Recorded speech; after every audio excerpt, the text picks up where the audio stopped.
حالانکہ مزے کی بات ہے، میں تھوڑا سا امان اللہ صاحب سے بڑا پرانا تعلق ہے، بہادر آدمی ہیں، بولڈ ہیں، بڑے مشکل کیسز ہمیشہ آ کے لڑے ہیں انہوں نے،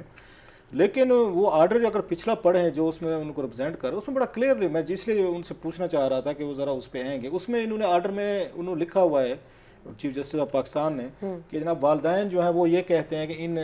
8 لوگوں کے خلاف جن کے نام ان میں دیے ہیں انہوں نے کہ ایف آئی آر درج نہیں کر رہی حکومت، یہ کمپلینٹ تھی، تو ان کا تو بڑا موقف تو واضح ہونا چاہیے، واز اگین ایکسپیکٹنگ کہ وہ امان اللہ صاحب یہی کہیں گے جی آرڈر میں لکھا ہوا ہے ہماری تو یہ ہے کہ ان پہ آپ اس پہ ایف آئی آر کریں، اس پہ پرچہ مقدمہ کریں، اس کے کوئی لمبی سائنس کی، یہ میں نہیں کہہ رہا، یہ آرڈر جو سپریم کورٹ کا ہے اس میں لکھا ہوا ہے۔ دوسری چیز، اب اس پہ ایکشن کیا ہو سکتا ہے، سب سے اہم چیز جو میں نے ان سے بھی پوچھنے کی کوشش کی اور انہوں نے وہ صاف ظاہر ہے اپنے لیگل ان کے جو بھی ایشوز ہوں گے انہوں نے کھل کر بات نہیں کی، 2-3 اس کے سلوشن ہو سکتے ہیں۔ ایک تو یہی ہے کہ حکومت یہی کہ جناب کہ اس وقت کے کیونکہ ریٹائر ہو چکے ہیں،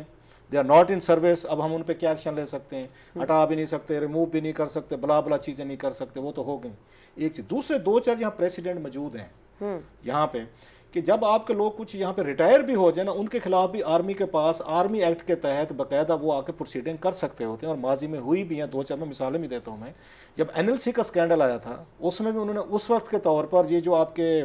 کے ریٹائر آپ کے افسران ہوتے ہیں نا، ان کو کنسیڈر کیا جاتا ہے ایز ان دا سروس، اور سروس کرنے کے بعد پھر ان کی پروسیڈنگز ہوتی ہیں، اسی میں بیٹھ کے وہ خود اس میں سزا جزا کا فیصلہ کیا جاتا ہے، اور این ایل سی کیس میں یہ چیزیں ہوئی تھیں، انہوں نے سزائیں بھی دی تھیں اور کچھ لوگوں کو ڈیموٹ بھی کیا تھا، کچھ لوگوں سے رینکس واپس لیے تھے، ایک یہ بھی ہے۔ ایک اور بھی کام کیا تھا جو آج تک ہے اس پہ جی ایچ کیو نے عمل درآمد نہیں کیا تھا، وہ جنرل کیانی صاحب کے دور میں ہوا تھا، جب یہاں پہ آئی ایس آئی اصغر خان والا اس میں کیس آیا تھا، تو مجھے یاد ہے 2013 میں جو فیصلہ کیا تھا چیف جسٹس افتخار چودھری صاحب نے، انہوں نے ڈیفینس منسٹری کو اور جی ایچ کیو کو اس میں ہدایات دی گئی تھیں کہ اس میں جن ان کے افسران کے نام آ رہے ہیں، اس میں 2 لوگوں کے نام آ رہے تھے، جنرل اسلم بیگ صاحب اور اس میں اسد درانی صاحب، جنرل صاحب جو D G I S A army chief تھے 1990 میں، کہ ان کے خلاف جو ہے نا آپ کارروائی کریں۔